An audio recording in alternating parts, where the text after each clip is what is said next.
What's going on, everybody? It's your boy, the real AG, back at you on the Lockdown Defense Sports Network.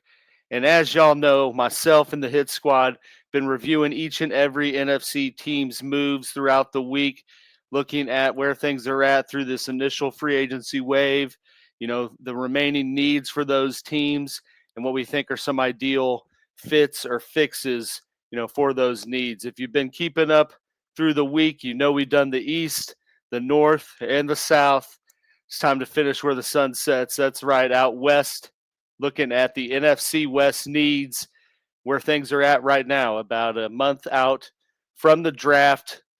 Things are starting to really pucker up, if you know what I mean. But, obviously we're going to look at the free agency acquisitions thus far, top three positions of need remaining for each team, and some ideal free agent or draft pick options for them to, fill those needs. So getting into it, y'all already know the NFC West teams at this point is home to the defending Super Bowl champion Seattle Seahawks, and Sam Darnold. Do got to continue to give them some praise. Hell of a season in 2025, but we're on to 2026 now. So getting into it, we're going to go first with the Arizona Cardinals. New coach in the mix, just got rid of their big-time franchise quarterback in Call of Duty, Kyler Murray. But as you can see, for a team that a lot of people were writing off already and being in, a drastic rebuild, they kind of made some decent moves. You look at the players they signed, they got Isaac Sayamalu, the offensive guard from Pittsburgh, got Tyler Algier, Kendrick Bourne, Gardner Minshew, a few others, Roy Lopez, Andrew Wingard, Matt Pryor. And then you see the departures there at the bottom. But I think, the biggest additions have to be Algier, Siamalu, Bourne, and Minshew. Bourne gives them that third wide receiver they needed. Siamalu's a clear veteran presence and an upgrade at guard, albeit, he does have some injury concerns. I think he sat out a good chunk of last season, but again, a solid vet that, immediately brings some stability in there. With Minshew, obviously, the rumors are Jacoby Brissett's the guy, and I can't blame him. Just from fantasy purposes alone, the dude knew how to chuck the football and to Trey McBride. So, it seems like it's his job to lose, but at least with Minshew, you kind of have that insurance. He is a journeyman QB, but brings a good amount of experience and a lot of starts and, some effective offensive play calling or facilitating, if you will, from him in his past. So kind of gives you that insurance policy, or at least, some competition, I guess, if Jacoby rests on his laurels, I guess. And then, Tyler Algier, I think, is a very sneaky bargain deal that could really pop for them, in my opinion. I mean, I signed him to 2 years, $12 million. Immediately after they restructured James Conner's contract, they got Trey Benson there, but he hasn't really been able to, take that next step or really take any part of the reins. So you look at a guy like Algier, who's kind of, been that RB2. Had 1,000 yards his rookie year, and then unfortunately Bijan came to town, but it is Bijan, so you can't really blame Atlanta there. But he's still been an effective player nonetheless in that RB2 role, a limited role at that. But Algier gives, the Cardinals a younger back with similar traits to Connor. So I think it's a very sneaky one. Big departures, obviously, release a kind of a trio or a foursome of vets, if you will. Kyler Murray, the biggest one. Then, some guys on the defensive side of the ball, Dalvin Tomlinson, Akeem Davis-Gaither, Bilal Nichols. Also lost Jalen Thompson, long safety, to free agency. I think that's their biggest loss. Lost their guard center, Evan Brown, to Houston. Greg Dortch to Detroit, and Amari DiMarcardo to my Chiefs. Kind of pumped about that, but I think Arizona fans might be happy to see him go after that 90-yard fumble. I don't remember what week that was, but Cardinals fans, I know you know what I'm talking about. But overall, I think that the Cardinals' moves overall, signifies that they understand really that they're rebuilding and that they're on a 2 to 3 year plan, if you will. But ultimately they shored up their offensive line a little bit, but they didn't really address all their offensive line needs.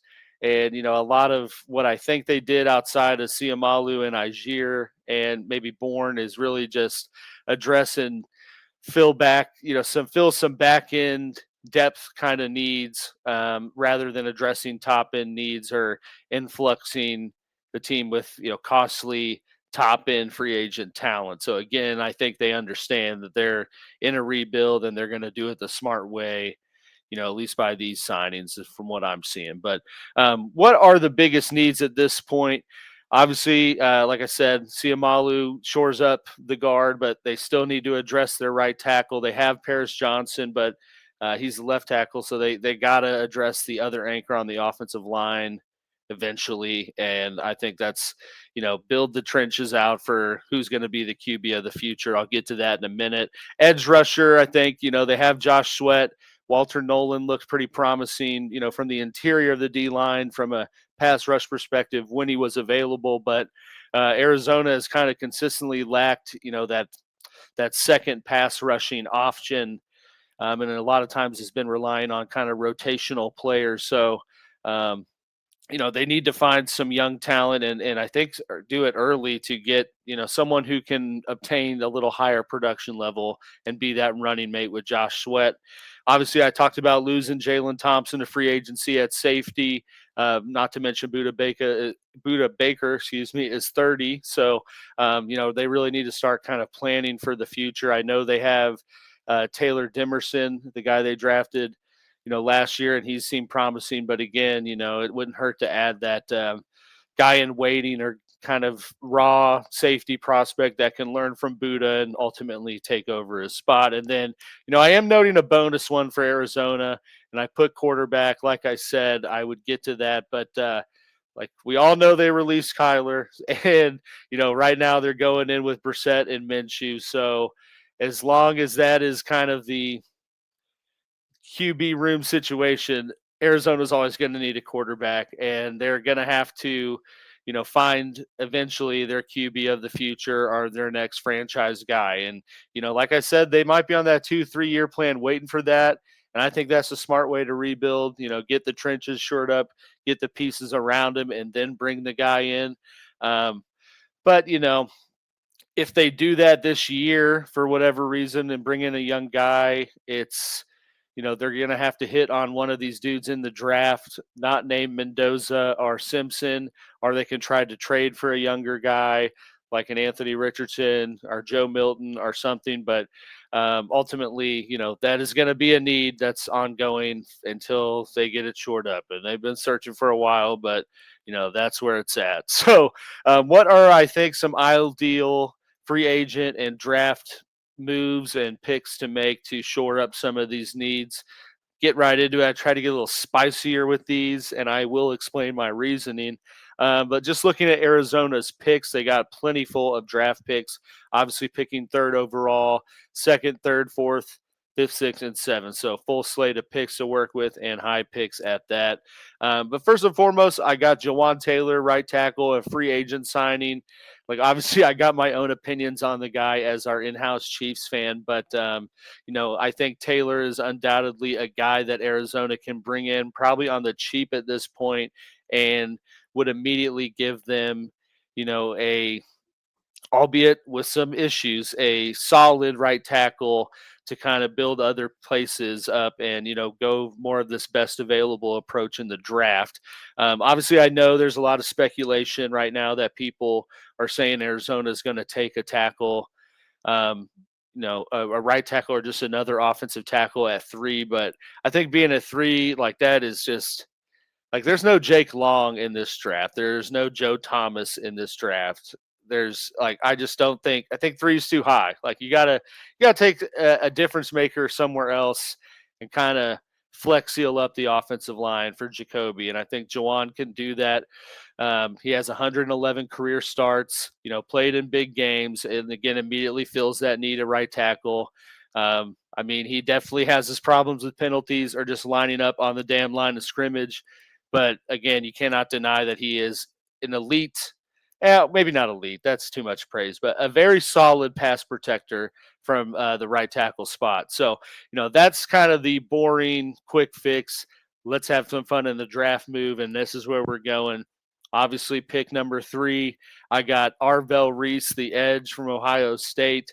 I will put a caveat. I would put David Bailey here if, for whatever reason, the Jets take Arvell Reese, but ultimately, like I said, they need a quarterback. They're picking in the primo position for that. But everyone thinks Mendoza's going 1. So, I mean, if that's actually the case, I'm not taking Ty Simpson 3. So, I think Arizona feels the same way and would just end up being more patient on finding that QB and not reach for a guy. And that's where my man Reese comes in, the ultra unique player.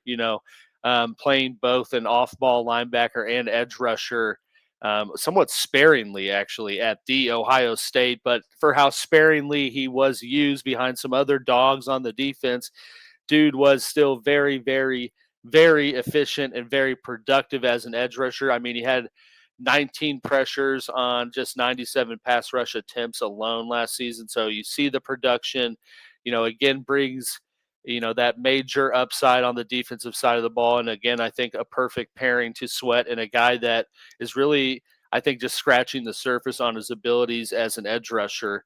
But it's just like that's best available, most solid pick, and just getting an athletic freak to help, make that defense more dominating and continue the trend of building up the trenches and the edge rushing to just make this team better for that guy of the future. So love Arvell Reese. Next pick in the draft to shore up that safety spot, we got Emmanuel McNeil Warren. I mean, this guy is all over the place, but we are going with a little Maction here, the guy from Toledo. He may be a first-round pick, maybe a second-round pick. I'm going to lean with the second-round pick just because, teams don't like to draft those MAC guys high. Like, it's just be what it be. But you cannot deny that McNeil Warren is an extremely athletic, fluid, and long safety. I mean, he's 6'3", plays with great vision, is a downhill guy in the run game. And, I mean, just really just has a nose for the football, as old time coaches would say. But he did force 3 fumbles last season, had 12 pass breakups and 5 picks through his 3 years at Toledo.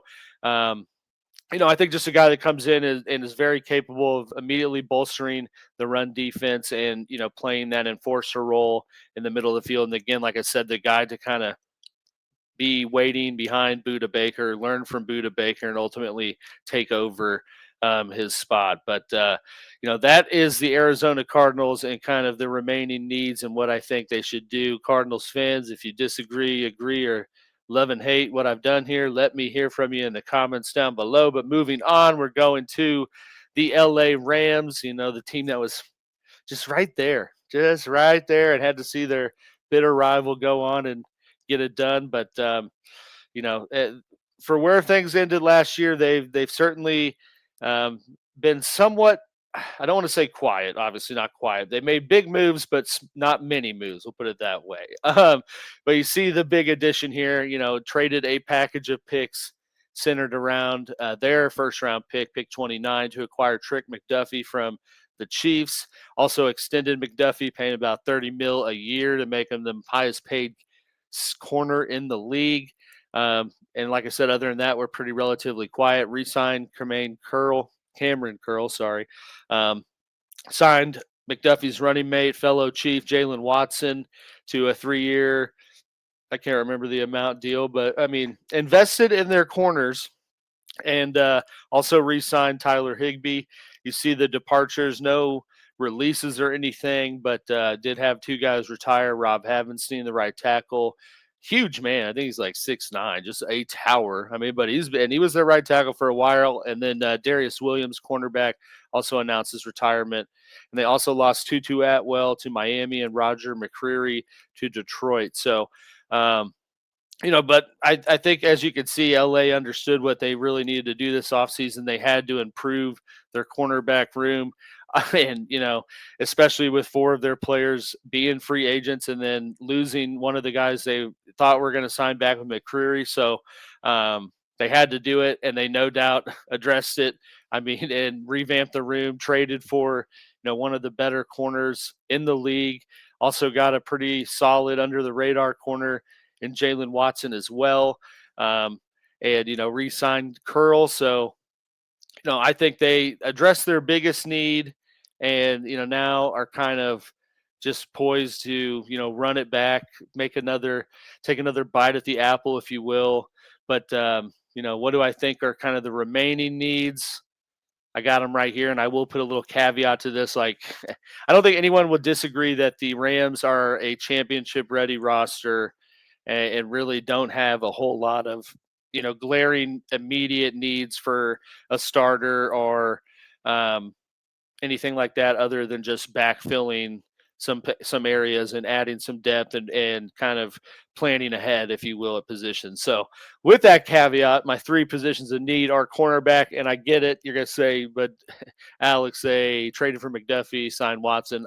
Yeah, but they also lost McQuarrie, and I think still need to add the depth. So I think they address that in the draft, because it is a very deep cornerback class. Because right now Quentin Lake is projected to be their slot corner, and he should not have to have that be his primary responsibility as a safety on the team. And they're really the most effective slot guy they have is McDuffie, but you don't pay a guy $30 million to be the slot guy, so it has to be addressed. I think they do that in the draft. Again, they need a quarterback or just the backup / plan for the future when Stafford does retire. I mean, I think Stafford probably has, I think, 2 to 3 more years left, but he also has, those, you just never know with his injuries. I mean, he was like a vegetable before 2025 started by reports, and then, had an MVP season. So, like, dude, anything could happen at any time is what I'm saying. And right now, all they have is Stetson Bennett. So they got to address that. And eventually got to have the succession plan, if you will. Maybe they bring Jimmy G back just to run it back. But, I think they need to can think about going younger and getting someone to take that, Aaron Rodgers approach and sit behind the Hall of Fame vet for a while and then take the reins. And then wide receiver, they need a wide receiver 3. This is the caveat. I know they have Puka and Devontae Adams, probably the best pairing of wide receivers in the NFL right now.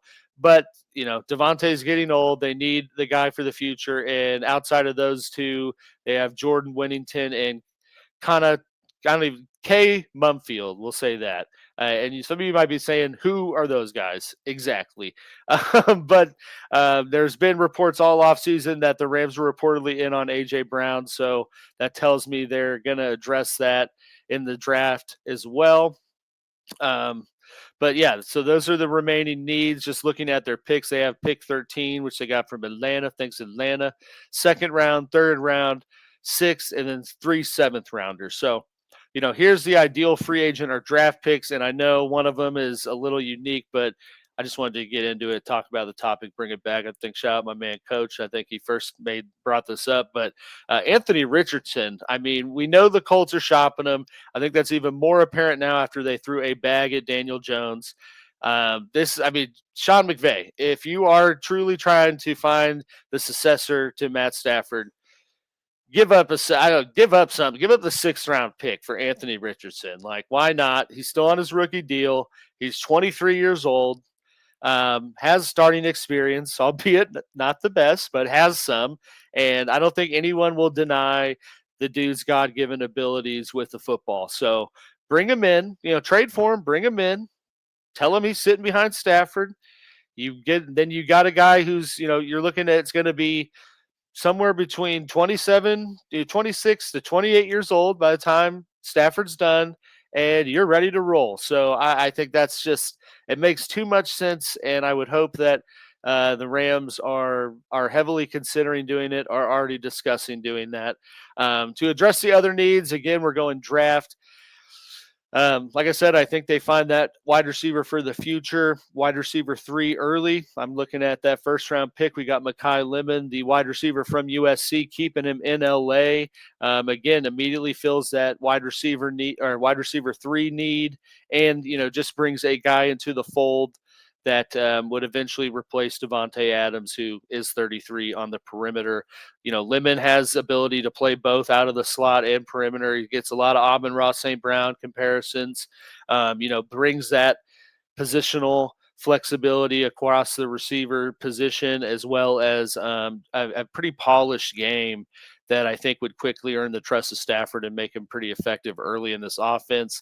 And he just overall has that toughness, rack ability, and strong hands with a pretty solid catch radius that I think would make him, again, very effective with Puka and Devontae, and then just gives you that insurance policy / guy for the future.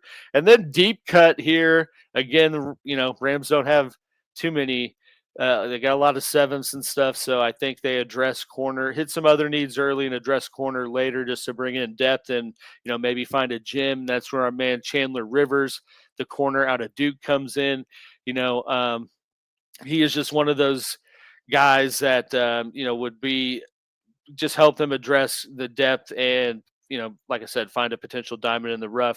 He's a little undersized for the traditional corner, but fits exactly what they need right now in that nickel corner slot corner type of player. Started 45 games in college, so he has just the experience in football knowledge, and already was a very efficient slot corner at Duke, and played on the outside, so has that versatility. Ran a 4.4, so no slouch on the speed either. And I think it's just someone they can get later that could become an absolute menace down the road, but I think immediately gives you a special teamer and a guy that would contribute in those sub packages on defense. So that's the LA Rams. Now we're going to move on over to San Francisco and the 49ers and what they did, looking at their big additions. Got Mike Evans from Tampa Bay, traded for Ose Odigizua. I think I said that right. Brought Dre Greenlaw back in the fold, extended Eddie Pinheiro, signed Christian Kirk, got Viridian Lowe, the tackle, signed Nate Hobbs, and then released Brandon Ayuk, and Bryce Huff, the edge rusher, retired. I think the biggest signings, obviously, are Mike Evans, Odigizua, and bringing back Dre Greenlaw. Release of Ayuk was not a surprise to anyone, just given how things went, and just looking at some other departures again. Lost Kendrick Bourne to Arizona. Spencer Burford, their guard, he moved on. They lost Jordan Elliott, Sky Moore, and Brian Robinson Jr., all in free agency, but I'd say overall theme are just my biggest takeaway, and I think I've said this before, but this just really, I think, drove the point home. 49ers just seem to have an infatuation with, players that are at or over 30 years old, because that just, that their biggest addressing of their free agency was, adding older veteran players during this first wave, which we see that's what they did. I think they all, carry some injury risk, but can unquestionably fill, those big needs that they had going into the offseason. So I think in my assessment overall, just looking at what they've done, their additions have been more impactful than the losses they experienced in free agency. But that's not to say that they don't have any remaining needs, because every team does, unless you're really the Rams. Yeah, that's really the Rams. But, looking at what I think they still are lacking, I think, three biggest needs are edge rusher. I understand they have Nick Bosa and just drafted Mykel Williams in the first round, but both of those guys are coming back from pretty significant injuries. So, I think San Francisco would be smart to add more talent and depth at that position, that they really didn't have enough of in 2025. And I think they'd be smart to do that pretty early in the draft, if they elect to do so, or, by bringing in just a solid vet, since they have spent, early draft capital on edge rush, recently with Mykel Williams. But, that's, I think, number one, or a big area of need. I think number one's probably to, get their left guard. Again, lost Spencer Burford. So they need to bring in more competition with that, or again, just their outright answer to guard, as well as I think just try to get a little more youthful across their offensive line. which again is kind of why I put the whole O-line, because it wouldn't hurt them to be a little forward thinking on addressing their tackles with Trent Williams, as well as their center. And then I put running back, and look, I know, I mean, they got Christian McCaffrey. So I guess we could say that San Francisco is kind of like the Rams, in my opinion, that they just need to kind of be planning for the future while also trying to get some impactful pieces to just bring into the fold. But I think they do need a running back because, I mean, McCaffrey's getting older, coming off a monster year. I understand that, but they need to kind of have just some insurance policy behind them. You know, right now, they, like I said, lost Brian Robinson Jr., who they traded for. So right now they got Jordan James and Isaac Garindo back there. And like we all know, Shanahan is going to draft a running back. So it's definitely getting addressed in the draft. But, looking at what I think are some ideal free agent or draft moves, just looking before at the picks they have pick 27 in the first round, second round pick, and then fourth rounders. So I went the veteran edge rush approach again because they do have Nick Bosa and Michael Williams. I know a lot of you want me to say Joey Bosa. Hell, I almost wanted to say it, but I just don't think that Joey Bosa really pairs with what Raheem Morris, their new DC, likes to do. So that's why I went with Jadeveon Clowney, the free agent edge rusher who played with Dallas this last season. And again, I said I think they'd just be wise to add either a first or second round edge or a veteran edge rush presence, or both if they wanted to get a little crazy. But they got to just bolster that room and have some insurance policies for Nick Bosa and Michael Williams if anything happened in 2026. And I think, Clowney fits that role, fits what Raheem Morris likes, and more of that kind of outside linebacker type edge rusher, if you will. And I think it's a guy that they can get at a pretty good bargain. And he was still quietly productive in 2025, played in 13 games, 24 solo tackles, 8.5 sacks, and a forced fumble. So I think shown he can still be productive, and I think would continue to be productive in San Francisco's system. Then we got Emmanuel Pregnon, the offensive guard out of Oregon. And I would put a caveat here because I think there's a very real chance that Ione and Pregnon are gone before the San Francisco 49ers will be picking at 27.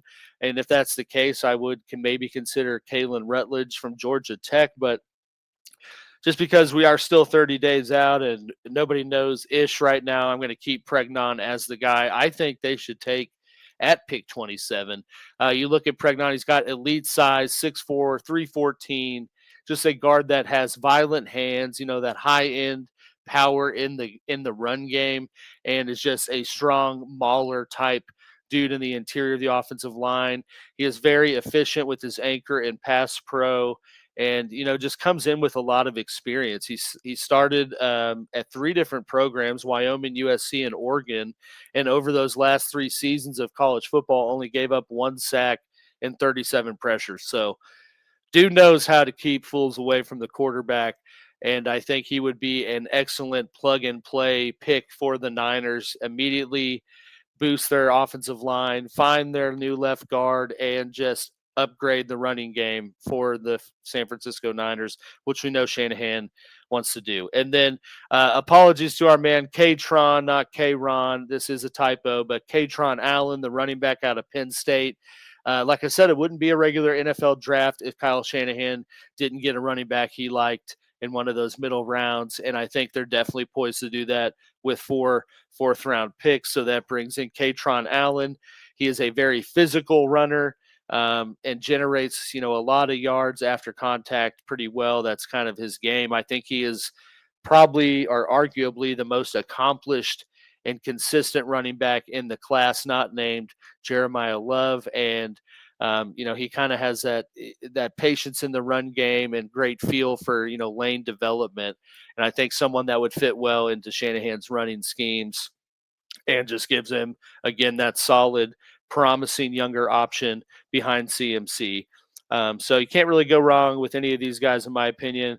49er fans, if you agree, disagree, love, or hate what I did, let me hear from you down below. But we're going to move on to the final team of this video, and that is the defending Super Bowl champs, the Seattle Seahawks, who, did not do a whole lot in free agency and lost some pieces to be expected. They re-signed Rashid Shaheed, re-signed Josh Jobe, signed Noah. I'm not even going to try to say it. Extended Drake Thomas and signed Emmanuel Wilson from Green Bay. I think, as well as Rodney Thomas II from Indianapolis. But I think Emmanuel Wilson, Rodney, and our man Noah are the three biggest signings. And like I said, as with most, if not all, Super Bowl winning teams, they were always expected to lose more than they were going to retain or bring in. That's just it's the price you pay for winning it all. And they definitely lost a good chunk in this, free agency wave. You got Boye Mofe, the edge rusher. He went to Cincinnati. Kenneth Walker signed with the Chiefs. Kobe Bryant went to the Bears, and Tariq Woolen went to Philly. I think Walker, Bryant, and or Mofe. Yeah. I mean, all of those are very impactful losses, like I said. But you know, they're just going to have to see what they can do. I think it was very clear they took the approach that they weren't going to make, short-sighted decisions to try to keep their roster intact, and not, they weren't going to pay guys if the price tag got too high. And we see that by who they let go. I think they did sign some quality replacements, and get some depth and some promising options in some areas of needs, but they still have a lot that needs to be addressed, about 40 million cap space and only 4 draft picks to do it. So it's going to be a wild rest of the offseason for Seattle, but I'm excited to see what unfolds. Here's kind of where I think things are at. The 3 remaining needs, we got edge rusher. I mean, they got to replace Mofe's production, just to maintain their defense's ability to do what it did in 2025. They do have DeMarcus Lawrence. They got Byron Murphy. I mean, they still got some dogs on that front 7, but DeMarcus Lawrence is aging as well. So I don't think that they would be in the wrong to emphasize adding youth off the edge early in the draft. I think they need to add the running back. I mean, they clearly wanted to move on and move into 2026 with Charbonnet. I think that was undoubtedly the plan, and still is the plan, but he is expected to miss a good chunk, if not all, of 2026 with the injury he had. They signed Emmanuel Wilson. They got Halani as their other back, but they're going to need to find someone to kind of replace the explosiveness that Kenneth Walker had. And then I kind of got tweener of cornerback and just adding some secondary depth, because they're just going to need to help replace the loss of Woolen and Kobe Bryant. Obviously, re-signed Jobe to be their cornerback too, but they don't really have an obvious answer or starter for cornerback 3 yet. So that's kind of the remaining needs. Like I said, they only have 4 picks. They got pick 32, their second rounder, third rounder, and a 6th round pick. A little note, they actually traded their 4th and 5th for Rashid Shaheed. So they definitely good that they re-signed him with what they gave up. But look at what I think they can do to fill some needs. I got L'Jarius Sneed, the free agent addition, the guy that was from the Chiefs, released by the Titans recently. I think is a high upside, buy low option for cornerback that would fill that a need immediately with a proven vet. I think Sneed would fit well into McDonald's system, and is as shown with his time in Kansas City that he can be effective in a system that utilizes disguising coverages and blitzing from everywhere. So I think someone like Sneed, if fully healthy and can play like 75% of his KC self, allows them to get even more creative and kind of move guys around in the secondary a little bit more. For the draft, I got Danny Dennis Sutton, the edge rusher out of Penn State, a.k.a. the latest in the long line of Penn State edge rushers to be picked in the draft. And all seem to have been hits lately. So feel good about our man, Danny Dennis Sutton. I'm not going to call him, Micah Parsons or Abdul Carter right now by any means, but he does carry, he's got those traits. He's got a strong combination of both size and power. He's 6'6", almost 260, 4'6", 340. Posted a damn near identical stat seasons in 2024 and 2025. Had back-to-back seasons of 8.5 sacks. Had 53 pressures in 2025. 7 forced fumbles in his career. And overall, I think just would have all the tools to come in and be a quality rotational backup type player behind, um, some of these guys, and learn from DeMarcus Lawrence, and just help them further develop their defense and build off of the edge. And then for our last pick, or addressing the running back for Seattle to some degree, I got Mike Washington Jr., the running back out of Arkansas, Pig Suey, baby. But he is a larger running back, 6'1", 223, who is pretty much blowing up right now because of his combine slash pre-draft performance. But, like Kenneth Walker, Washington kind of has that rare combination of being a between the tackles running back, and just popping whenever he wants. I mean, he can absolutely puncture a defense at any moment. He did it all the time at Arkansas. Actually had 51 rushes of 10 plus yards in 2025. And again, like I said, blowing up right now because he ran a 4.33 40 at the combine. You just look at what he did in his season at Arkansas. He had a little over 1,000 yards on 167 carries, 6.4 yard per carry average, 8 rushing touchdowns, and also showed, I think, some solid ability to be an effective pass catcher, which is something that Kenneth Walker, brought to that offense. 28 receptions, 226 yards, 1 touchdown, average 8.1 yard per carry. So again, that's the guy I think, replaces what they lost in Kenneth Walker, helps them kind of maintain things while they get Charbonnet back. And we've always known Seattle to be that running back by committee franchise, and this sets them up to continue doing what they've been doing, which can't really argue with since they are the champs. But that wraps up our NFC West preview or review of this free agency wave, kind of where things are at, remaining needs, and what could be done going through the rest of this free agency and drafting into, training camp for next season. But as always, please be sure to like the video, comment your thoughts down below on what we've talked about with the NFC West.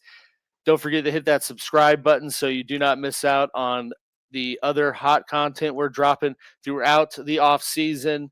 Little caveat too, we just launched a Patreon page, so please be sure to check that out. We're dropping exclusive content each and every day on Patreon only, so you don't want to miss out.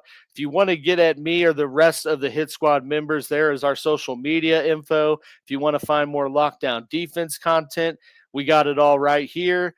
But yeah, that wraps up the NFC West and our NFC preview. Please be on the lookout for exciting mock draft live shows and further coverage as we approach the draft. But in the meantime, in between time, I'm the real AG, and this is the Lockdown Defense Sports Channel.